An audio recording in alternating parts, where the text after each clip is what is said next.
Juste avant de démarrer ce chapitre sur le fond du CV, j'aimerais que vous preniez connaissance des 10 règles d'or à respecter quand on fait un CV.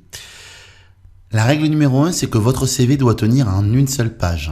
Quand vous avez des CV qui font plusieurs pages, l'employeur peut douter de votre capacité à synthétiser l'information et donc du coup ça peut vous être préjudiciable.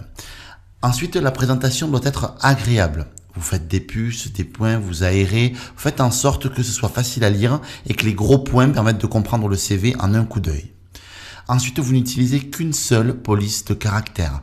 Un conseil, c'est une police de caractère qui doit être neutre, donc Arial, Time New Roman, Calibri, vous avez la Georgia également, la Century Gothic par exemple. Ça, ce sont des polices de caractère neutres et relativement connues.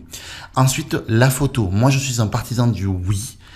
Si la photo est professionnelle, si la photo n'est pas professionnelle et qu'elle fait vraiment nulle, non. Par contre, si vous avez par exemple une photo de famille où vous avez une expression de visage sympa et que vous aimeriez la récupérer, je vous prépare un module dans les bonus où vous avez dessus la possibilité de modifier une photo et de retoucher une photo pour qu'elle fasse professionnelle et pour les réseaux sociaux et pour votre CV gratuitement avec un tuto très complet où on vous accompagne de A à Z avec une experte de l'infographie.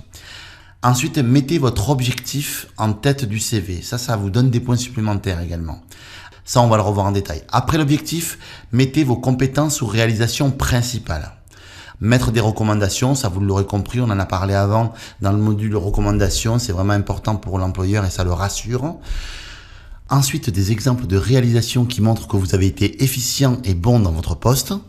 Si vous avez, mais je suis sûr que vous en avez au moins un puisqu'il y avait un module complet dessus, une présence que vous avez sur un réseau social professionnel comme Viadeo ou LinkedIn, mettez le logo et le lien pour trouver votre profil. C'est intéressant pour l'employeur parce qu'il peut trouver du contenu supplémentaire, notamment peut-être des références, des personnes qui vous ont écrit des recommandations sympathiques.